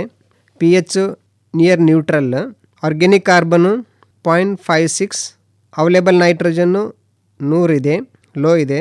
ಅವೈಲೇಬಲ್ ಫಾಸ್ಫರಸ್ 66.53, ಇದು ಹೆಚ್ಚಿಗೆ ಇದೆ. ಅವೈಲೇಬಲ್ ಪೊಟ್ಯಾಷಿಯಮು 134, ಇದು ಮೀಡಿಯಮ್ ಇದೆ. ಸಲ್ಫರು 8, ಇದು ಲೋ ಇದೆ. ಜಿಂಕ್ 1.46 ಹೈ ಇದೆ. ಅವೈಲೇಬಲ್ ಬೋರಾನು 0.76, ಇದು ಮೀಡಿಯಮ್ ಇದೆ. ಐರನ್ನು 4.62 ಮೀಡಿಯಮ್ ಇದೆ. ಮ್ಯಾಂಗನೀಸ್ 2.68 ಮೀಡಿಯಮ್ ಇದೆ. Available copper 0.2 medium. ಇವಾಗ fertiliser combination 1, ammonium sulphate 175 kg, single super phosphate 53 kg, muriate of potash 19 kg, ammonium sulphate 150 kg, diammonium phosphate 19 kg, muriate of potash 19 kg. ಅದೇ ಥರ combination 3ರಲ್ಲಿ NPK complex 83 kg, ammonium sulphate 105 kg. Micronutrient ಇಲ್ಲಿ ಯಾವುದು ಕಡಿಮೆ ಏನಿಲ್ಲ sir. ಇಲ್ಲಿ ಇದಕ್ಕೇನು micronutrient ನಾವು ಶಿಫಾರಸು ಮಾಡಿಲ್ಲ. ಬಟ್ ಶಿಫಾರಸು ಮಾಡಲಿಲ್ಲ ಅಂದ್ರೂ ಮೈಕ್ರೋನ್ಯೂಟ್ರೆಂಟ್ಸು ಪ್ರತಿ ಕ್ರಾಪಿಗೆ 2 ಸಲ ನಾವು ಹಾಕಬೇಕಂತ ಜನರಲ್ ಆಗಿ ರಿಕಮೆಂಡೇಶನ್ ಕೊಡ್ತೀವಿ ಸರ್. ಪೋಷನ್ ಅದು ಯಾಕಂದರೆ ಗ್ರೋತ್ ರೆಗ್ಯುಲೇಟರ್ ಇದೆ, ಹಾಗಾಗಿ ಅದು ಕೊಡ್ತೀವಿ. ಮಣ್ಣಿಗೆ ಹಾಕುವಂತಹ ಯಾವುದು ಲಘು ಪೋಷಕಾಂಶಗಳು ನಿಮ್ಮಿಂದ ಅಭಿವೃದ್ಧಿ ಆಗಿಲ್ವಾ ಸರ್? ಮಣ್ಣಿಗೆ ಹಾಕೋದು ಮಾಡಿದ್ದಾರೆ ಸರ್. ಒಂದು ಅಂಕುರ್ ಅಂತಿದೆ, ಮತ್ತು ಇವು ಬಯೋ ಫರ್ಟಿಲೈಸರ್ ಮಾಡಿದ್ದೀವಿ. ಅಜೋಫಾಸ್ ಸೆರಿಫಾಸ್ ಅಂತ ಬಯೋ ಫರ್ಟಿಲೈಸರಲ್ಲಿ ಅಂಕುರು ಅದು ಮಣ್ಣಿಗೆ ಮಿಕ್ಸ್ ಮಾಡೋದು. ಮತ್ತು ಇನ್ನೊಂದು ಈಗ ಡಾಕ್ಟರ್ ಸಾಯಿಲ್ ಒಂದಿದೆ, ಅದು ಕೊಲಾಬ್ರೇಟಿವ್ ಟೆಕ್ನಾಲಜಿ. ಡಾಕ್ಟರ್ ಸಾಯಿಲ್ನು ನಾವು ನೀರಿನ ಮುಖಾಂತರ ಮಣ್ಣಿಗೆ ಸೇರಿಸ್ತಾರೆ. Okay okay. ಅಂದರೆ ಸಿಂಪರಣೆನೂ ಮಾಡಿ ಮಣ್ಣಿಗೂ ಕೊಡ್ಬೋದಾ ಅಥವಾ ಇಲ್ಲ? ಡಾಕ್ಟರ್ ಸಾಯಿಲ್ ಓನ್ಲಿ ಮಣ್ಣಿಗೆ ಇದೆ ಸರ್, ಅಂಕುರು ಓನ್ಲಿ ಮಣ್ಣಿಗೆ ಇದೆ. ಓಕೆ. ಅಲ್ಲ, ಎರಡನ್ನೂ ಮಾಡ್ಬೋದಾ ಅಂತ ನಾನು ಕೇಳ್ತೀನಿ. ಇಲ್ಲ ಮಾಡಂಗಿಲ್ಲ. ಪೋಷಣ್ಣು ಕೊಟ್ಟು ಮಾಡ್ಬೋದು ಸರ್. ಪೋಷನ್ ಇದು ರೆಗ್ಯುಲರೇ ಸರ್, ರೆಗ್ಯುಲರ್ ನಮ್ದು ಪ್ಯಾಕೇಜಲ್ಲಿ ಇದೆ ಅದು. ರೈತರು ಪೋಷನ್ನು 20 days ಒಂದ್ಸಲ 40 days ಹೊಡಿಬೇಕಂತ ಹೇಳ್ತೀವಿ. ರೈತರಿಗೆ ಬಿಟ್ಟಿದ್ದು. ಕೆಲವೊಬ್ರು ರೈತರು ಎಲ್ಲ ಟೆಕ್ನಾಲಜಿನ ಫಾಲೋ ಮಾಡ್ತಾರೆ, ಚೆನ್ನಾಗಿ ಇಳುವರಿ ತೊಗೊತಾರೆ, ಮತ್ತು ಮಣ್ಣಿನ ಆರೋಗ್ಯನೂ ಚೆನ್ನಾಗಿರುತ್ತೆ. ಓಕೆ. ಈಗ ಆ ಮಣ್ಣಿನಲ್ಲಿರುವಂತಹ ವಿಷದ ಅಂಶ ತೆಗೆಯೋದಕ್ಕೆ ತಾವು ಒಂದಷ್ಟು ಕಲ್ಚರಲ್ ಪ್ರಾಕ್ಟೀಸಸ್ ಹೇಳಿದ್ರಲ್ಲ, ಅದನ್ನು ಮತ್ತೊಮ್ಮೆ ಹೇಳ್ಬೋದಾ? ಹೇಳ್ಬೋದು ಸರ್. ಹೇಳಿ. ಈಗ ಯಾವುದೇ ರೈತರು ಬೇರೆ ಕ್ರಾಪಿಂದ ಹಾರ್ಟಿಕಲ್ಚರ್, ವೆಜಿಟೇಬಲ್ ಅಥವಾ ಅದರ್ ಅಗ್ರಿಕಲ್ಚರ್ ಕ್ರಾಪ್ಸ್ ಯೂಸ್ ಮಾಡಾಗೆ ತುಂಬ ವಿಷ ಔಷಧಿಯನ್ನು ಉಪಯೋಗ ಮಾಡ್ತಾರೆ. ಆ ಪೆಸ್ಟ್ ಕಂಟ್ರೋಲ್ ಆಗಿ, ಡಿಸೀಸ್ ಕಂಟ್ರೋಲ್ಗಾಗಿ. ಅವರು ಹಿಪ್ಪನೇರಳೆ ಬೇಸಾಯಿಗೆ ಬರಬೇಕಾದ್ರೆ ಅವರು ಮೊದಲು ಮಣ್ಣನ್ನು ಪರೀಕ್ಷೆ ಮಾಡಿಸ್ಕೊಳ್ಬೇಕು. ಪರೀಕ್ಷೆ ಮಾಡಬೇಕಂದ್ರೆ ಪೋಷಕಾಂಶ ಜೊತೆಗೆ ಪೆಸ್ಟಿಸೈಡಲ್ ಏನಾದರೂ ಅಂಶ ಇದೆ ಅನ್ನೋದು ಪರೀಕ್ಷೆ ಮಾಡ್ಕೋಬೇಕಾಗುತ್ತೆ. ಪರೀಕ್ಷೆ ಮಾಡಿದ ಮೇಲೆ ಒಂದು ವೇಳೆ ವಿಷಾಂಶ ಇದೆ ಅಂದರೆ ನಾವು ರೈತರಿಗೆ ಏನು ಹೇಳ್ತೀವಿ, ಮೆಕ್ಕೆಜೋಳವನ್ನು ನೀವು ನಿಮ್ಮ ಜಮೀನಲ್ಲಿ ಹಾಕೋಬೇಕು. ಅದು 50 to 60 days ಆದಮೇಲೆ ನೀವು ಬೇರು ಸಮೇತ ತೆಗಿಬೋದು. ಅಂದರೆ ಈಗ ಹಿಪ್ಪನೇರಳೆ ತೋಟ ಇರುತ್ತೆ ಅವ್ರದ್ದು, ಆ ತೋಟದ 2 ಸಾಲ ಮಧ್ಯೆನೇ ಜೋಳ ಹಾಕ್ಬಿಟ್ಟು ಆಲ್ರೆಡಿ ತೋಟ ಇರೋ ರೈತರು ಅದು ತೋಟದ ಒಳಗಡೆನೂ ನೀವು ಸಾಸಿವೆಯನ್ನು ಚೆನ್ನಾಗಿ ಹಾಕೋಬೋದು. ಅಲ್ಲಿ ಮೆಕ್ಕೆಜೋಳ ಹಾಕೋದ್ರಿಂದ ಮೆಕ್ಕೆಜೋಳ ಏನಿದೆ ನ್ಯೂಟ್ರಿಯೆಂಟ್ ರಿಮೂವಲ್, ಅದು ನಿಮ್ಮ ಮಣ್ಣಲ್ಲಿ ಪೋಷಕ ಎಲ್ಲ ತೆಗೆದುಬಿಡುತ್ತೆ. ವಿಷನೂ ತೆಗಿತೆ, ಪೋಷಕಾಂಶನೂ ಹೋಗುತ್ತೆ. ಅದು ಅದಕ್ಕೆ ನಾವು ಆಲ್ರೆಡಿ ನೀವು ಹಾಕಿ ಕ್ರಾಪ್ ಇದ್ದರೆ ಮೆಕ್ಕೆಜೋಳಕ್ಕಿಂತ ಸಾಸಿವೆಯನ್ನು ಉಪಯೋಗ ಮಾಡ್ಕೋಬೋದು. ವರ್ಷಕ್ಕೆ ಅದನ್ನು ಸಾಸಿವೆ ಫ್ಲವರ್ ಬರ್ತಾ ಇರುತ್ತಲ್ಲ, ಆವಾಗ ನೀವು ಬೇರೆ ಸಮೇತ ಸಾಸಿವೆ ಗಿಡ ತೆಗಿಬೋದು. ತೆಗೆದು ಬೇರೆ ಕಡೆ ಸುಡ್ಬೋದು ಅಥವಾ ಮಣ್ಣಲ್ಲಿ ಗೊಬ್ಬರ ಮಾಡ್ಕೋಬೋದು. ಅಂದರೆ ತಿಪ್ಪೆಗೆ ಹಾಕ್ಬೋದು ಸರ್. ಓಕೆ. ಮತ್ತೆ ತಿಪ್ಪೆ ಗೊಬ್ಬರ ಬಳಸಿದ್ರೆ ವಿಷ ವಾಪಸ್? ಇಲ್ಲ ಆ ಥರ ಏನಾಗಲ್ಲ. ಅದು ಮತ್ತೆ ಡಿಕಾಂಪೋಸ್ಟ್ ಆಗುತ್ತಲ್ಲ, ಅಲ್ಲಿ ಸೂಕ್ಷ್ಮ ಜೀವಿ ಏನೇನು ಇರ್ತಾವೆ ಪೆಸ್ಟಿಸೈಡನ್ನು ಡಿಗ್ರೇಡ್ ಮಾಡ್ತವೆ. ಹಂಗೆ ಅಷ್ಟು ವಿಷಾಂಶ ಎಫೆಕ್ಟ್ ಇರಲ್ಲ. ಅಂದರೆ ಸ್ಟ್ಯಾಂಡಿಂಗ್ ಕ್ರಾಪ್ ಇದ್ರೆ, ಅಂದರೆ ಹಿಪ್ಪನೇರಳೆ ಬೆಳೆ ಇದ್ರೆ ಸಾಸಿವೆ ಬೆಳಿಬೇಕು, ಕಿತ್ತಾಕ್ಬೇಕು ಸರ್. ಇಲ್ಲ ಹೊಸದಾಗಿ ತೋಟ ಮಾಡೋರು ಆ ವಿಷ ಇದೆ ಅಂತಂದ್ರೆ ಮೆಕ್ಕೆಜೋಳ ಬೆಳೆದ್ಬಿಟ್ಟು ಆಮೇಲೆ ನೀವು ಹಿಪ್ಪನೇರಳೆ ಗಿಡ ನಾಟಿ ಮಾಡ್ಕೋಬಹುದು. Okay okay. ಅಂತಿಮವಾಗಿ ತಮ್ಮ ಸಂದೇಶ ಇನ್ನೊಂದು ಏನಿದೆ ಸರ್, ಬಯೋಚಾರು ಅಂತ ಇವಾಗ ನಾವು ಹೇಳ್ತಾ ಇದ್ದೀವಿ. ಬಯೋಚಾರು ಇನ್ನು ಸ್ಟಡಿ ಮಾಡ್ತಾ ಇದ್ದೀವಿ. ಬಯೋಚಾರು ಏನು ಮಾಡುತ್ತೆ, ವಿಷಾಂಶವನ್ನು ಅದು ಡಿಗ್ರೇಡ್ ಮಾಡಲ್ಲ, ಬಟ್ ಹಿಡಿದು ಇಟ್ಕೊಳ್ಳುತ್ತೆ. ಅದು ಗಿಡಕ್ಕೆ ಬಿಡಲ್ಲ. ಮಣ್ಣಿನಲ್ಲಿ ವಿಷ ಇದ್ರೆ ಅದು ಹಿಡ್ಕೊಂಡು ಬಿಡುತ್ತೆ, ಬೇರ್ ಮುಖಾಂತರ ಗಿಡಕ್ಕೆ ಹೋಗೋದಿಲ್ಲ. ಅದು ಒಂದು ಪದ್ಧತಿ. ಇನ್ನೊಂದು ಸೂಕ್ಷ್ಮ ಜೀವಿ ಅಂದರೆ pesticide degrading micro organism screen ಮಾಡ್ತಾ ಇದ್ದೀವಿ ನಮ್ಮ ಇನ್ಸ್ಟಿಟ್ಯೂಟಲ್ಲಿ, ಸಂಸ್ಥೆನಲ್ಲಿ. ಅದನ್ನು ನಾವು ನೆಕ್ಸ್ಟ್ ಶಿಫಾರಸಲ್ಲಿ ಬರುತ್ತೆ.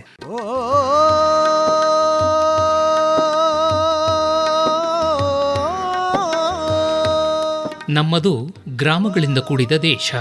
ಗ್ರಾಮ ಉದ್ಧಾರವಾದರೆ ದೇಶ ಉದ್ಧಾರವಾದಂತೆ. ಬೆಳೆಯುವ ಮಣ್ಣು ತಿನ್ನುವ ಅನ್ನ ಸಾವಯವದಲ್ಲಿ ಇರಲಣ್ಣ. ಸಮಗ್ರ ಕೃಷಿಗೆ ನೀರಿನ ಮಿತಿಗೆ ತುಂತುರು ಹನಿಗಳ ಬಳಸೋಣ. ಮೈಸೂರು ಆಕಾಶವಾಣಿಯ ಕೃಷಿರಂಗ ಕಿಸಾನ್ ವಾಣಿಯಲ್ಲಿ ಪ್ರತಿ ಮಂಗಳವಾರ ಸಂಜೆ 6:50 ಪ್ರಸಾರವಾಗಲಿದೆ ಸಮಗ್ರ ಗ್ರಾಮೀಣ ಅಭಿವೃದ್ಧಿ ಕುರಿತ ಬಾನುಲಿ ಸರಣಿ ನಾವು ನಮ್ಮೂರು. ನಾವು ನಮ್ಮೂರು ನಮ್ಮ ಬದುಕಿನ ತವರೂರು. ಮಣ್ಣು ನೀರು ಗಾಳಿ ಬೆಳಕು ಕೊಟ್ಟಿ ಹಸಿರಿಯೂರು. ಗ್ರಾಮೀಣಾಭಿವೃದ್ಧಿ ಯೋಜನೆ ಕುರಿತ ಸಂವಾದ, ತಜ್ಞರೊಂದಿಗೆ ಮಾತುಕತೆ, ನೇರ ಫೋನ್ ಇನ್ ಕಾರ್ಯಕ್ರಮಗಳು ಸರಣಿಯ ವಿಶೇಷ. ಮನೆ ಮನೆಗೂ ಶೌಚಾಲಯ, ಊರಿಗೊಂದು ಗ್ರಂಥಾಲಯ, ದುಡಿಯುವ ಕೈಗೆ ಉದ್ಯೋಗ, ಗ್ರಾಮೋದ್ಧಾರಕ್ಕೆ ಸರಾಗ. ಮರೆಯದೆ ಆಲಿಸಿ ಪ್ರತಿ ಮಂಗಳವಾರ ಸಂಜೆ 6:50 ಕೃಷಿರಂಗ ಕಿಸಾನ್ ವಾಣಿಯಲ್ಲಿ ಸಮಗ್ರ ಗ್ರಾಮೀಣ ಅಭಿವೃದ್ಧಿ ಕುರಿತ ಬಾನುಲಿ ಸರಣಿ ನಾವು ನಮ್ಮೂರು. ನಾವು ನಮ್ಮೂರು ನಮ್ಮ ಬದುಕಿನ ತವರೂರು. ಮಣ್ಣು ನೀರು ಗಾಳಿ ಬೆಳಕು ಕೊಟ್ಟಿ ಹಸಿರಿಯೂರು. ಡಾಕ್ಟರ್ ರವೀಂದ್ರ ಅವರೇ, ಹೆಚ್ಚಿನ ಮಾಹಿತಿಗೆ ತಮ್ಮನ್ನೇ ನೇರವಾಗಿ ಸಂಪರ್ಕ ಮಾಡಬೇಕು ಅಂದರೆ ಸಂಪರ್ಕಕ್ಕಾಗಿ ತಮ್ಮ ಮೊಬೈಲ್ ಸಂಖ್ಯೆಯನ್ನು ಹೇಳ್ಬೋದಾ? ಹೇಳ್ತೀವಿ ಸರ್. 888 48 59 680. ಇನ್ನೊಮ್ಮೆ ಹೇಳ್ತೀರಾ? 888 48 59 680. ಇನ್ನೂ ಒಂದು ಸರಿ ಹೇಳ್ಬಿಡಿ. 888 48 59 680. ಒಳ್ಳೆಯದು ಡಾಕ್ಟರ್ ರವೀಂದ್ರ ಅವರೇ, ಇದುವರೆಗೂ ಮಣ್ಣು ಪರೀಕ್ಷೆ ಶಿಫಾರಸ್ಸಿನ ಆಧಾರವಾಗಿ ರಸಗೊಬ್ಬರದ ಬಳಕೆ ಕುರಿತಂತೆ ಬಹಳ ಉಪಯುಕ್ತವಾದ ಮಾಹಿತಿ ನೀಡಿದ್ರಿ. ವಂದನೆಗಳು. ವಂದನೆಗಳು ಸರ್. ನಮಸ್ಕಾರ ಸರ್. ಇದುವರೆಗೆ ಮಣ್ಣು ಪರೀಕ್ಷೆ ಆಧಾರಿತ ರಸಗೊಬ್ಬರಗಳ ಶಿಫಾರಸುಗಳನ್ನು ಕುರಿತು ಮೈಸೂರಿನ ಕೇಂದ್ರೀಯ ರೇಷ್ಮೆ ಸಂಶೋಧನೆ ಹಾಗೂ ತರಬೇತಿ ಸಂಸ್ಥೆಯ ವಿಜ್ಞಾನಿ ಡಾಕ್ಟರ್ ರವೀಂದ್ರ ಅವರೊಂದಿಗೆ ಸಂದರ್ಶನವನ್ನು ಕೇಳಿದಿರಿ. ಬರುವ ವಾರ ಹಿಪ್ಪು ನೇರಳೆಯ ರಸ ಹೀರುವ ಕೀಟಗಳ ನಿರ್ವಹಣೆಯನ್ನು ಕುರಿತು ಮೈಸೂರಿನ ಕೇಂದ್ರೀಯ ರೇಷ್ಮೆ ಸಂಶೋಧನೆ ಹಾಗೂ ತರಬೇತಿ ಸಂಸ್ಥೆಯ ವಿಜ್ಞಾನಿ ಡಾಕ್ಟರ್ ಎಸ್ ಮಹಿಬಾ ಹೆಲೆನ್ ಅವರೊಂದಿಗೆ ಸಂದರ್ಶನವಿದೆ. ರೇಷ್ಮೆ ಕೃಷಿ ತಂತ್ರಜ್ಞಾನ ಕುರಿತ ಬಾನುಲಿ ಸರಣಿ ರೇಷ್ಮೆ ರಂಗ ಈವರೆಗೆ ಆಲಿಸಿದಿರಿ. ಕಡಿಮೆ ಅವಧಿಯಲ್ಲಿ ರೇಷ್ಮೆಯ ಬೆಳೆದು ಜೀವನದಲ್ಲಿ ಐಶ್ವರ್ಯವ ಪಡೆದು ಸಿರಿ ತರಲು ರೇಷ್ಮೆ ಕೃಷಿ ಬೆಳೆಯಿರಿ. ಸಹಯೋಗ ಕೇಂದ್ರೀಯ ರೇಷ್ಮೆ ಸಂಶೋಧನೆ ಮತ್ತು ತರಬೇತಿ ಸಂಸ್ಥೆ ಮೈಸೂರು. ಸಂಕಲನ ಆರ್ ಲೋಕೇಶ್ವರಿ. ನಿರ್ಮಾಣ ಎನ್ ಕೇಶವಮೂರ್ತಿ. ಸಿರಿ ತರಲು